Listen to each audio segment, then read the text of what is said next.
Hi, welcome back. It's that time of the year again when tech giant Apple takes center stage with its much-awaited annual event in Cupertino.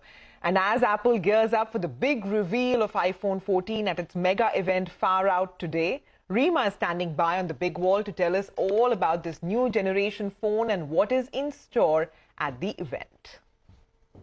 Thanks so much for that. So all eyes are going to be on Apple today, the world's biggest company and the most influential. It's all set to unveil iPhone 14 series at the Far Out media event today. This is the most anticipated and awaited annual event. It will take place at the Steve Jobs Theater in Apple Park campus in Cupertino, California. So what's expected? The new generation iPhone 14, which is likely to come in 4 models. The base model 14, iPhone 14 Max, iPhone 14 Pro, and then iPhone 14 Pro Max. But the biggest change this time is going to be that we're unlikely to be getting an iPhone 14 mini. Remember, we had an iPhone 12 mini, we had an iPhone 13 mini, but this time Apple has decided to go against Apple 14 mini, and that's because of sluggish sales. But again, this is what rumors are. Now let's move on. With every subsequent launch, there is always going to be an improvement. The camera gets better, the processor gets better. There are going to be some design changes which can help users get more screen space. But the one I'm personally excited about, and this is again a rumor, is that the display this time is going to go back to having a battery percentage in numbers and not just a visual representation of how much power your iPhone has left. So currently, all you Apple users will concur with me that every time you need to know how much battery life you've got, you have to swipe down to the control center to see the exact battery percentage. The current iPhones only have an icon of the battery. So this time, Apple 14 is expected to have the battery icon plus the numerical percentage. The question is, should you be rushing out today, tomorrow to go out and buy the latest version of iPhone 14?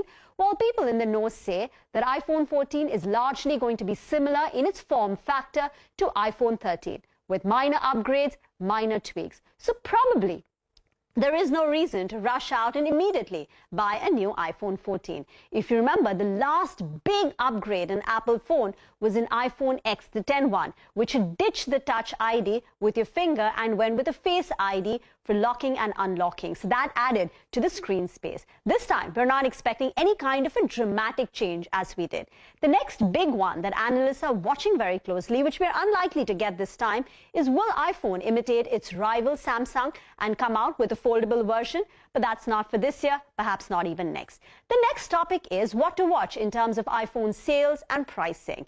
Now, iPhone is not only amongst the most expensive phones, it's also the most popular, at least in the US. iPhone has now overtaken Android to claim majority of the US smartphone market, and that in itself is a very big feat. The installed iPhone base is expected to be 1 billion. And if you assume the average life of a phone or an iPhone to be 4 years, we're looking at sales of 250 million units on an annual basis, and this is without enticing new users. Now the point on pricing. Now, since the last few years, Apple has not increased the price of the base model. iPhone 12, iPhone 13 series, all started at $799.